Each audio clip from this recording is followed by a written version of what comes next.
Hello. Magandang araw at magandang buhay at panibagong vlog na naman si Bonsai Stanglong po. Samahan nyo ulit ako guys. Mag-trim tayo ng pinjing. Yan. So wild na naman. Kita nyo? Yan o. Oh. Wala na naman sa ayos. Oh. Wala na, hindi na magmukhang pinjing ito. Oh. Okay, so kailangan nating i-trim. Yan. Masyado nang masukal. Okay? So i-maintain natin yung kanyang itsura para hindi tayo mahirapan pag ito ay sobrang wild na. Okay? So let's start para makapag-umpisa na. So, ayan, gupit-gupit muna tayo dito sa ating alagang bonsai. Ito ay isang pinjing, okay? Ito yung palagi nating nakikita sa aking mga vlog na pinjing. So, ang mga tumubong mga sanga nito ay dapat nating tanggalin dahil kung hindi natin tatanggalin, masisira na naman ang kanyang itsura o forma. Ito ay bagong sibol ito mula nung kinalbo natin dahil ito ay lininis natin. Kinapitan kasi ng aphids kaya nilinisan natin, kinalbo, and then brinas yung kanyang katawan. After a month, ito na ang kanyang itsura ulit. Sumibol ang kanyang mga sanga na dapat na nating gupitan. Okay? So habang gupit ka ng gupit ang Argao Taiwan, dalawa palagi ang binibigay na sanga kaya mabilis itong kumapal. So sa sobrang kapal, gustong gusto din kapitan ng aphids. So yun ang kahinaan ng ating bonsai materials na Argao.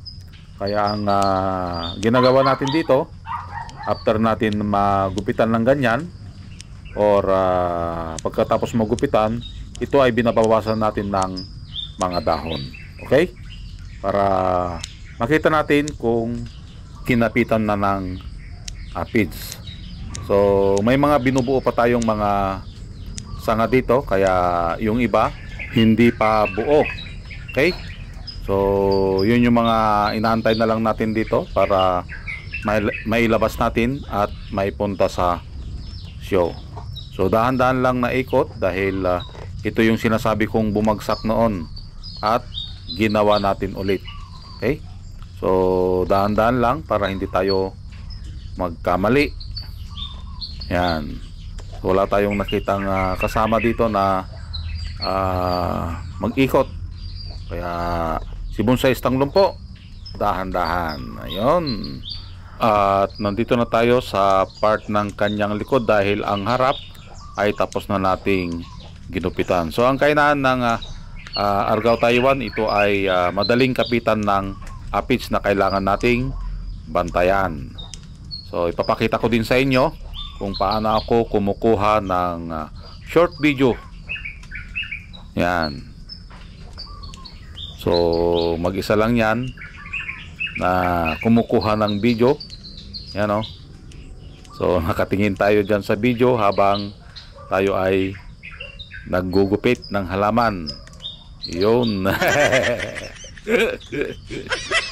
So nakita nyo na kung paano kumuha ng video si Bonsai Stanglong po para sa kanyang mga short para may pang-upload tayo.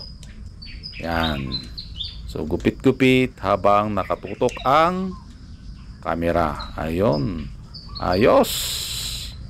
Ganun lang, may pang-upload na. Okay? So ituloy natin ang ating paggugupit. Nakita nyo naman ang hahaba na ng mga panibagong tumubo. Okay? So kailangan nating i-maintain yung kanyang itsura.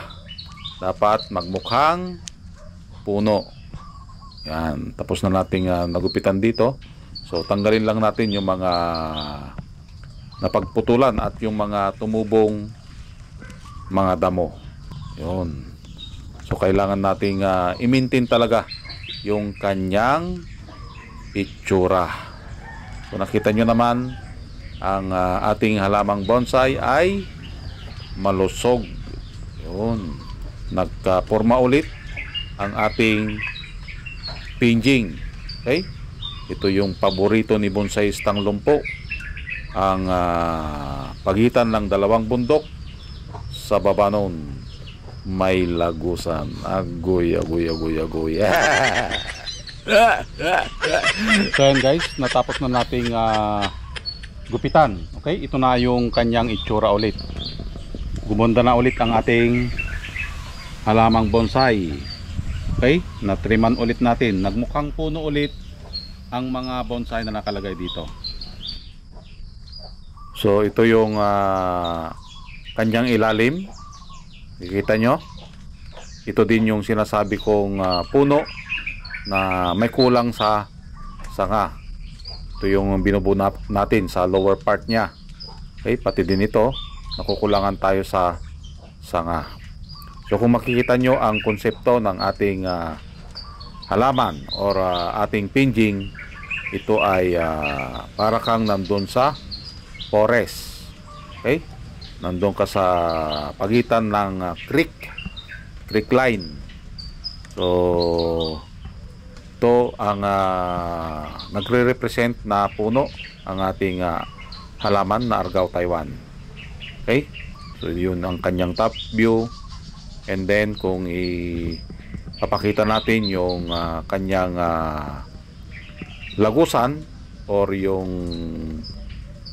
creek line, yan, sa baba niyan creek line, kung i-imagine natin, okay, para tayong nandun talaga sa creek line. So may pagbabago pa ito kapag ito ay naiayos natin ng maganda.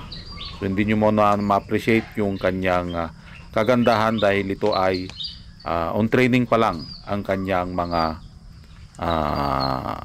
bonsai. Okay, at ito naman ang kanyang kabuuan. Yan.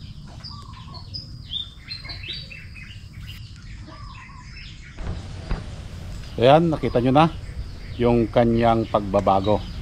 Okay, ito yung bundok magkabilaan and then ilog sa gitna. Okay, sa madaling salita, sa pagitan ng dalawang bundok, sa baba nun mayroong lagusan. So ibig sabihin may tubig sa gitna. Agoy, agoy, agoy, mamasa-masa. Okay, so ito yung kanyang konsepto.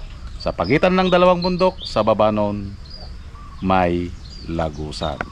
Okay, so maraming salamat at nasamahan nyo na naman si Bonsaistang Lumpo. Hanggang sa muli, bye bye.